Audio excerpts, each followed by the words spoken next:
Wolfgang Van Halen grew up in the shadow of one of rock's greatest guitarists. For years, people only saw him as Eddie's son.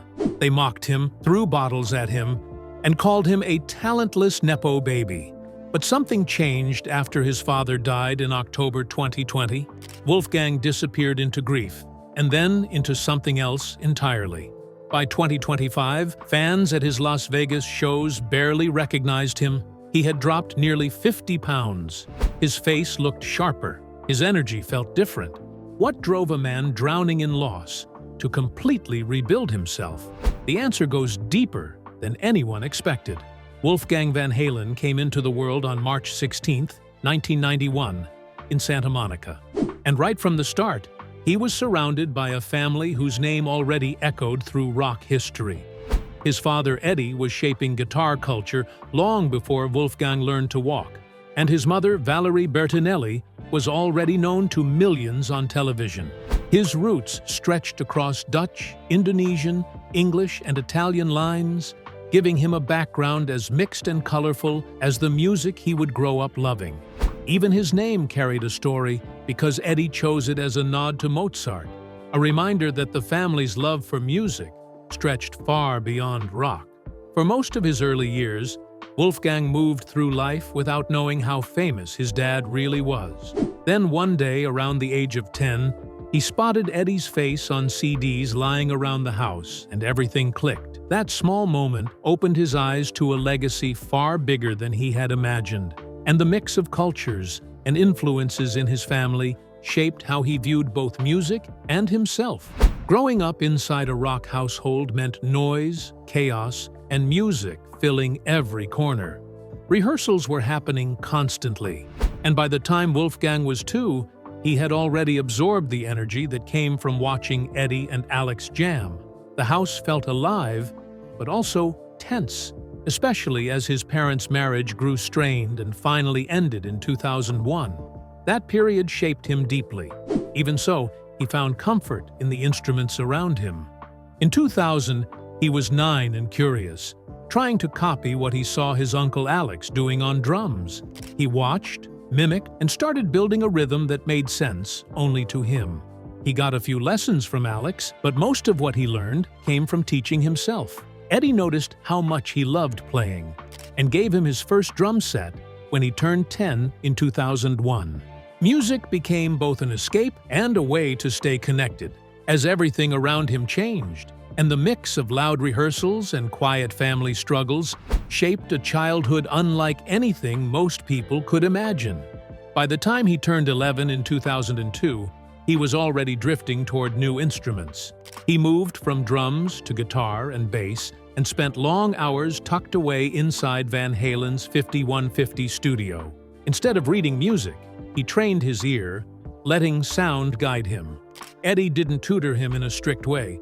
He simply shared simple beats here and there, like the rhythm to Highway to Hell, but left the rest to Wolfgang. Instead of copying his father, Wolfgang studied tabs of bands like System of a Down. Slowly, his own style formed. He wasn't trying to be the next Eddie Van Halen. He was trying to be himself. That independence became one of the reasons he would later step up and join Van Halen as bassist at just 16. His early years became proof that a rock environment, mixed with space to explore, could shape a kid into a rare kind of musician. When he was 13 in June 2004, everything shifted again. He stepped onto the stage with Van Halen during the tour, playing in huge arenas like the Meadowlands in front of 20,000 fans. Eddie would dive into extended solos, and Wolfgang would join him by playing the instrumental piece 316. The crowd watched him closely, waiting to catch a mistake, but he held his own. It felt unreal to see someone so young glide through music that seasoned musicians struggled with. Those moments weren't meant to be cute father-son gimmicks. They were Eddie's way of preparing him for what was coming. And slowly, the audience started to understand that the kid on stage wasn't just a shadow. He was becoming part of the legacy. That same year, his growing presence in the band's world helped shape something bigger. Peavey had been working with Eddie on a guitar line since the mid-1990s, But by 2004, the Wolfgang guitars had become a major part of Eddie's sound. The influence was clear. Even after Eddie moved on to Fender, the Wolfgang name stayed. In 2008, a custom EVH Wolfgang guitar arrived, marking Wolfgang's first major commercial endorsement at just 17.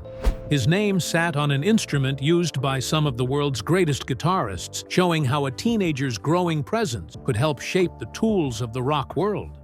By 15 in 2006, he had reached a level that most musicians never touch. He knew drums, guitar, bass, and keyboards, all learned by ear. Eddie bragged about it publicly, telling Howard Stern that Wolfgang could do anything he did on guitar, and that the family legacy was safe with him. Those weren't just proud words from a father. Industry insiders were noticing it too. Rehearsals turned into quiet tests. Experienced musicians watched him switch instruments without hesitation, matching their work with surprising accuracy. His versatility made him someone the band could truly lean on. Even so, whispers about nepotism followed him. In 2005, when Eddie pulled him from school so he could focus on rehearsals, people accused him of getting chances only because of his last name. But behind closed doors, Wolfgang showed what he could do. Eddie later shared how he let him play bass secretly during rehearsals, with seasoned musicians like Al Pitrelli. No one knew the bass they heard was coming from a teenager wearing headphones. When they found out, their surprise said more than words ever could. That moment changed everything. Talent spoke louder than the rumors. By late 2006, it became official. Wolfgang became Van Halen's bassist at just 15, replacing Michael Anthony. The announcement exploded across the rock world. Michael had been part of the band for almost 3 decades, and his backing vocals were iconic, so the switch felt shocking to many fans. Some people went too far, sending death threats online. Wolfgang stepped into a storm, but instead of backing down, he showed up, played hard, and slowly quieted the noise. He understood he was stepping into a giant's place, but he walked in with focus because he knew the only way forward was through the music. On September 27, 2007, he made his full debut in Charlotte, North Carolina, 16 years old, standing where legends had stood, playing for crowds that were ready to judge him. The reunion tour began with 25 dates, but soon exploded to 76 because demand was unreal. It pulled in around $93 million and drew more than 600,000 fans. Even with all that success, the criticism didn't stop. Online threads called him a talentless nepo kid. People mocked him without ever hearing him play. And while he carried all that pressure, he kept delivering tight, flawless performances that impressed even the most stubborn critics. Stepping into one of rock's biggest tours with almost no experience was intense, but he proved he was exactly where he belonged. Then, David Lee Roth made things worse. Roth mocked Wolfgang on YouTube, calling him a cringe-worthy nepo baby and fueling the negativity already surrounding him. The videos spread fast. Soon at live shows, people were throwing bottles at him because of Roth's words. Roth even threw jabs at him during concerts, dedicating songs to the bassist's son and making the crowd look his way for the wrong reasons. It created an atmosphere thick with tension, yet Wolfgang kept his focus. Each night he walked out knowing he might face insults or danger, but he didn't let the noise break him. Musicians backstage began to admire him for how he handled it. His school life came apart during this time too. He had to miss all of 11th grade because of rehearsals and tour demands. Teachers warned Eddie not to pull him out, insisting it was the most important year for college. Eddie ignored it. The decision sparked media debates, especially when people learned Wolfgang was rehearsing up to 18 hours some days. He tried to keep up with tutoring on the road, but everything about life felt different from what most teenagers experienced. The criticism grew, yet he pushed through and stayed on track to graduate later, carrying the weight of missed moments quietly. In 2008, guitar world covered his journey and the emotional pressure he lived under. He opened up about feeling like the band's future rested on him, and how fans chanted Michael instead of Wolfgang at early shows. That stung, but didn't stop him. He kept practicing, kept blending Eddie's style with his own, and kept moving forward. Critics began shifting their tone, noting how strong his rhythm work was and how naturally he fit into the band's sound. During the long tour from 2007 to 2009, pranks became part of the routine. Roth kept dedicating songs to the bassist's son. Crew members joined in with small jokes. Wolfgang took it all quietly and stayed focused. He delivered more than 100 shows, each one filled with complex bass lines that demanded precision. Night after night, he handled the pressure, the teasing, the expectations, and the comparisons. Wolfgang Van Halen was only 21 when everything shifted for him in July 2012. One moment, he was mostly known for playing alongside his family, and the next, he was being asked to fill in as bassist for Mark Tremonti's brand new band. Brian Marshall had quit suddenly, and the tour was about to start, so there was no time to ease into anything. Wolfgang walked into 5150, listened to the set, and learned every song overnight. It surprised everyone in the room because the music was fast and technical, yet he treated it like a puzzle he already knew how to solve. When Tremonti saw him run through the entire set the next day, he realized this wasn't just Eddie Van Halen's kid stepping in for fun. This was someone who could handle pressure without flinching. Soon they hit the road, show after show, more than 50 in total. And even while juggling Van Halen responsibilities at the same time, he showed up with the same steadiness each night, proving that he wasn't carrying a legacy, he was building one of his own. By the next year, things moved even faster. In 2013, Tremonti made him the official bassist, and that meant studio time, long rehearsals, and countless miles on tour buses. He played on 2 albums, Cauterize in 2015 and Dust in 2016. On those records, he brought a mix of precision and fire. Songs like Wish You Well climbed all the way to #1 on the Billboard Mainstream Rock chart in June 2015, and people began noticing how his lines carried both weight and melody. He played more than 200 shows with the band, enough to harden anyone's stamina, yet he kept finding new ways to grow. His father later explained that Wolfgang had a unique style, almost like he blended rhythm guitar and bass into one instrument. For Eddie to say that meant something, it meant Wolfgang had stepped into a space very few could reach. During all this, he wasn't choosing one band over the other. He was juggling Tremonti while shaping Van Halen's future. In 2013, he moved between rehearsals at 5150 and long trips with Tremonti, often learning entire set lists in a single session. Musicians around him talked about his speed because it didn't seem real. He could absorb songs at a pace that made others stop and watch. By the time 2016 arrived, he had played more than 200 shows across both worlds. Most players struggle to keep up with one band. He was carrying 2, and he made it look steady. That balance turned him into someone people respected, not just for his name, but for how he worked. Around that time, people also started calling him for session work. Back in 2012, he had stepped into Hailstorm's album, The Strange Case Of, and played bass on Love Hate Heartbreak. He was only 21, but he slid into the song as if he had been doing sessions for years. The band had been recording at 5150, and Wolfgang happened to be there. His tone fit, his timing was sharp, and suddenly, he had his first major label credit outside anything connected to his family. It opened doors for him. People began to see him not as someone tagging along, but as someone who could elevate a track when needed.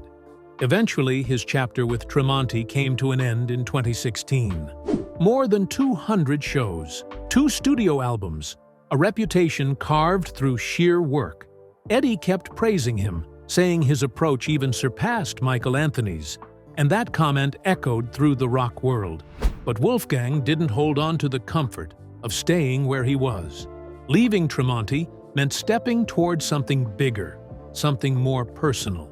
It meant making space for what would become Mammoth WVH. Long before that, the Van Halen story had already been massive. Their studio golden era from 1978 to 1996 produced albums that shaped rock history. The debut album alone sold more than 10 million copies in the United States. By the time 1984 arrived, that number had grown to 15.5 million worldwide. Songs like Panama, Jump, and Hot for Teacher didn't just chart well. Each sold more than 500,000 copies, and Jump crossed the 1 million mark on its own. Albums like 5150 in 1986 moved 5.2 million copies worldwide, and OU8112 in 1988 sold another 3.2 million. By the end of that era, their sales had crossed 80 million, placing them among the biggest rock bands in history. Years later, the band returned to the studio. Their 2012 album, A Different Kind of Truth, became the first full release with David Lee Roth in 28 years. It debuted at number 2 on the Billboard 200 and sold 188,000 copies in just 6 days. By the end of that year, it had reached 401,000 in the United States and ranked as the 71st best-selling album of 2012. Wolfgang co-wrote 3 tracks, including Blood and Fire, which quickly became a fan favorite. And even with tensions between Roth and the Van Halen brothers, the album still showed the world that the band had not lost its power. In Japan, it reached number 3 on the Oricon chart with 79,517 copies sold, making it one of the rare Western albums to chart that high that year. In 2013, the band played Tokyo Dome, and Wolfgang, only 22 at the time, stepped into a bass solo during Hot for Teacher that exploded online. When the performance was released later on the 2015 live album, fans highlighted how the solo blended slap technique and melodic movement with surprising ease. It became one of the moments that pushed him further into the spotlight. People who doubted him found themselves impressed. Even those loyal to Michael Anthony admitted that Wolfgang's stage presence had something electric. The viral clip gathered millions of views and raised the sense that he was more than a replacement. He was a force stepping into his own era. But behind the music, life carried heavier moments. During the recording sessions from 2010 to 2012, Wolfgang faced something painful with his father. He confronted Eddie about his addiction and told him to choose between him and the drugs. Saying something like that to a parent takes a kind of bravery most people never reach. Eddie later said it was that ultimatum that pushed him toward partial sobriety. Without that turning point, A Different Kind of Truth might never have been completed. Eddie had battled alcohol and cocaine for decades, and Wolfgang's courage helped him move toward recovery, even though Eddie continued to fight health issues until his passing in 2020. Meanwhile, something unusual happened in 2009 when Guitar Hero released its Van Halen edition. Wolfgang was featured as the bassist model in the game, replacing Michael Anthony in every track, even older songs. Fans argued about it, and some even pushed for lawsuits, calling it nepotism, but the cases were dismissed. The game sold more than 1 million copies. It introduced Wolfgang to a younger audience who had never seen him live. And regardless of the criticism, it added another layer to his growing presence. When Van Halen toured in 2012, the money was huge. The tour earned more than $70 million and became one of the top-grossing rock tours that year. But success didn't erase tension. Wolfgang and David Lee Roth clashed constantly over set lists. At one point, Wolfgang threatened to quit. Eddie stepped in to calm things down and hold the band together. Even with the arguments, the tour ran through more than 70 shows across North America and Japan. Fans praised Wolfgang for the way he anchored the music. His presence added a steady heartbeat to a band known for chaos. While all this was happening, a more personal story had already begun. In February 2015, Wolfgang started recording what would become his solo project at 5150 Studios. He was 24 and determined to do everything himself. every instrument, every idea, every piece of the puzzle. He took inspiration from how Dave Grohl made the early Foo Fighters records. The sessions stretched across years, up to 2017, but then he paused the project because his father's health was collapsing, and he wanted to spend more time with him. The work became a private form of healing. He stayed close to Eddie while slowly shaping his own sound behind closed doors. By 2018, he revealed the name Mammoth WVH. It connected back to Eddie's early band Mammoth, long before Van Halen became a global force. Eddie loved the name. He said it was the coolest thing Wolfgang could have chosen. Still, Wolfgang hesitated to go public. He was afraid people would attack him for riding on his father's legacy. But naming it Mammoth WVH wasn't about hiding behind anything. It was a way of honoring the past while carving out something new. The world finally heard the full project in 2021, and it marked his shift from a supporting role to a frontman with his own identity. A softer moment came in June 2019, when he appeared on his mother, Valerie Bertinelli's Food Network show. He was 28 and dealing quietly with his father's declining health, yet he still managed to smile and talk about finishing his debut album. It was the first time he publicly said the album was done. The moment felt warm and calm, even though everything around him was heavy. But the heaviest moment found its voice in the song Distance. He had written it back in 2018 when his father's condition was getting worse. The lyrics came from hospital visits and late-night fears. Lines like "This is not goodbye" were written long before Eddie passed in October 2020. When the song came out, people felt the weight of it because the emotion was real. It wasn't a tribute written after loss. It was a son preparing himself for pain that hadn't arrived yet. In 2019, before everything changed, he worked with Clint Lowry on the album God Bless the Renegades. He played drums and bass on 8 tracks and showed once again how much range he carried inside him. The album released in January 2020, months before Eddie died, and it quietly marked the end of Wolfgang's major side projects. Everything after that shifted toward Mammoth WVH and toward carrying his father's memory in a way only he could. Eddie Van Halen's last day on October 6, 2020, carried a kind of quiet weight that stayed in the room even after the machines stopped. He was 65, and the long fight with cancer had drained him, yet Wolfgang stayed right there beside him. Wolfgang was 29 at the time and had already spent years by his father's side on stage and off, and now he held on to every last second of their time together. When he shared the news, he wrote that Edward Lodewijk Van Halen had lost his long and hard battle that morning, and that he had been the best father he could ever ask for. Those words moved across the world in minutes, and people felt the loss of a man who had changed what a guitar could do. The grief didn't stay quiet for long because Wolfgang poured it into music. On November 16, 2020, he released Distance, a song meant for his father, and it raced up to #1 on Billboard's mainstream rock chart. The streams crossed 10 million within weeks. Every dollar went to the Mr. Holland's Opus Foundation, a way of letting Eddie's love for music reach other kids who needed a chance. A month later, when people asked what would happen to Van Halen, Wolfgang made something very clear. He said, "No Eddie, no Van Halen," and he said it on Howard Stern's show with a voice that didn't shake. He had been offered tribute tours, even ones rumored to touch $100 million, but he refused every one of them. For him, it wasn't money. It was his father. Van Halen's last album had come out in 2012, and that was the only one Wolfgang ever recorded with them.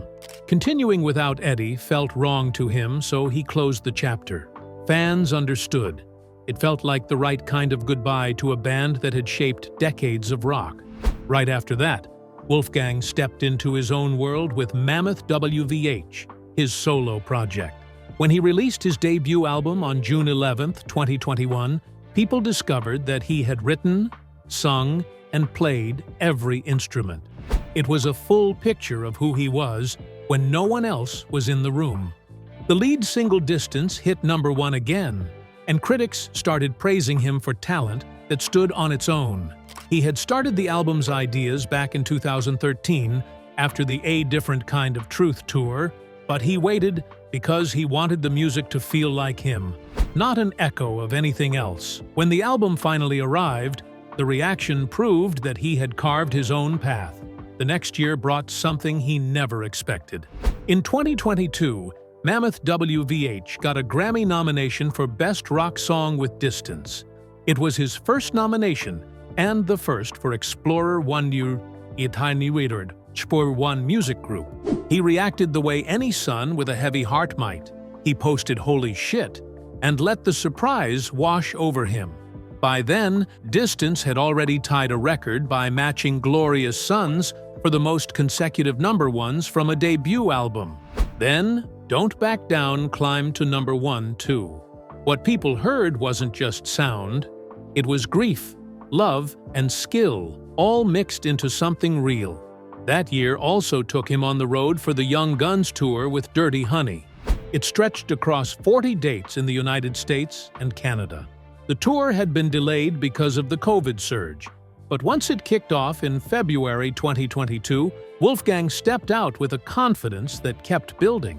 At first he performed alone, but crowds kept getting louder, so he added a full band made up of Frank Sidoris, John Jordan, Ronnie Ficarro, and Garrett Whitlock. The energy changed instantly. Songs that were once studio creations now roared through theaters with a pulse that people could feel in their chest. By 2023, he had more to say, and Mammoth WVH arrived on August 4th of that year. It hit #1 on the UK Rock Albums chart and climbed into the top 10 in Scotland. Another Celebration at the End of the World shot up to #7 on the mainstream rock tracks chart and became one of the most talked about songs of the year. The pink cassette edition even sold 50,000 copies, turning into a small collector moment. Reviews kept pointing out how much heavier and darker the music sounded compared to the first album. Songs like Right and Better Than You carried a sharper edge. He released it through BMG, showing that he was ready for a new direction. Then came a moment no one saw coming. Wolfgang played guitar on I'm Just Ken for the Barbie soundtrack in 2023.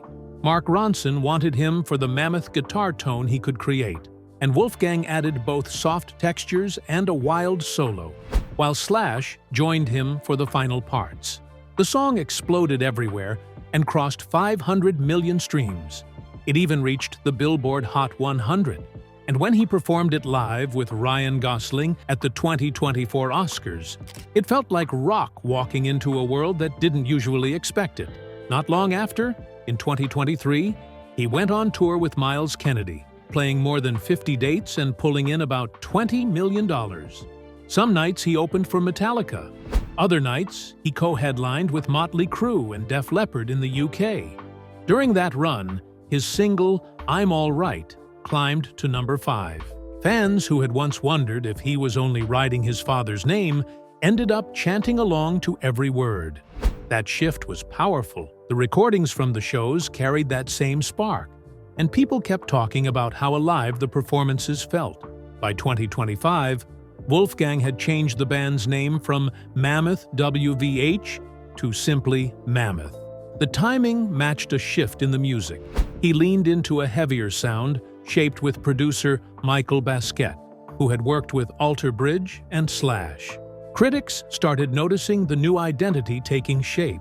The branding, the shows, the tone, everything felt sharper.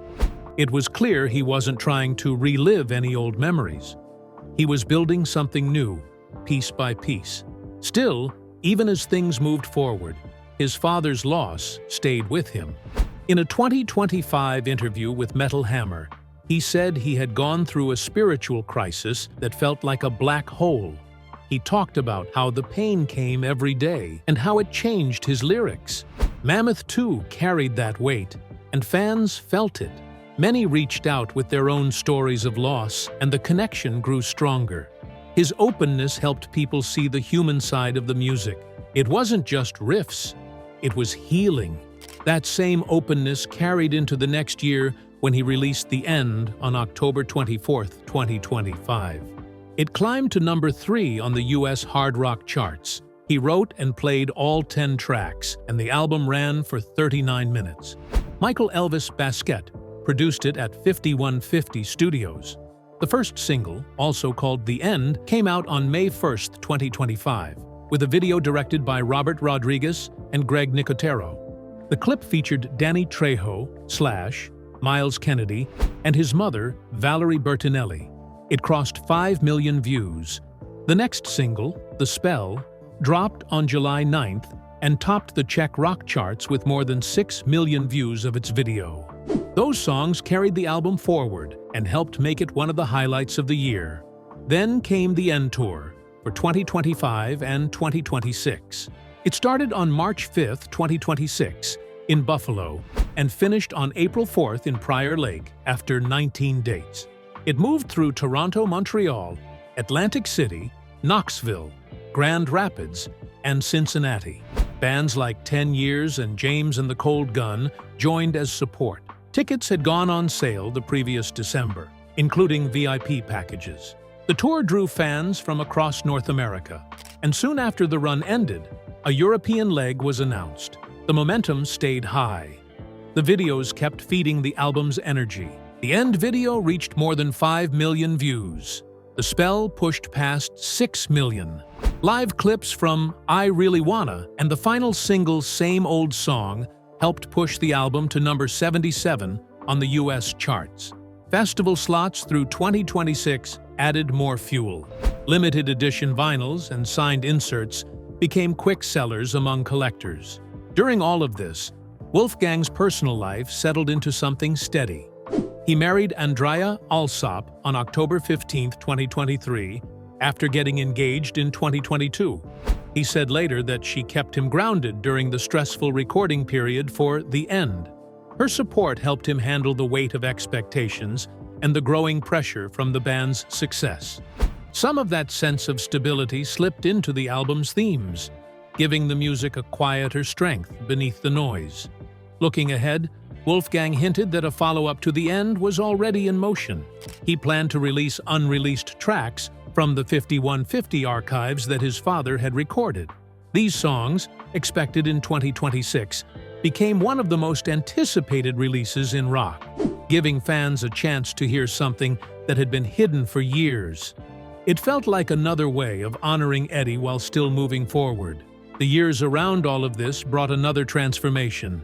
In 2024 and 2025, Wolfgang surprised fans by losing about 40 to 50 pounds, moving from roughly 240 to 300 pounds down to about 190.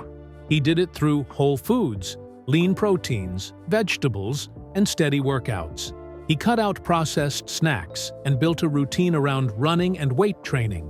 He talked about eating smaller meals throughout the day so he had the energy to perform. He also talked about mental health, saying meditation and therapy helped him understand his emotional habits. Nothing about it was fast. It was steady and patient, and fans noticed the change during the End Tour in 2025. Viral photos from the Las Vegas shows had people calling him unrecognizable.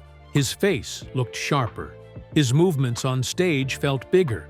The confidence he carried now came not just from music but from feeling good in his own skin. He said the motivation came from grief and exhaustion. After losing his father, he felt himself slipping into habits that didn't help him.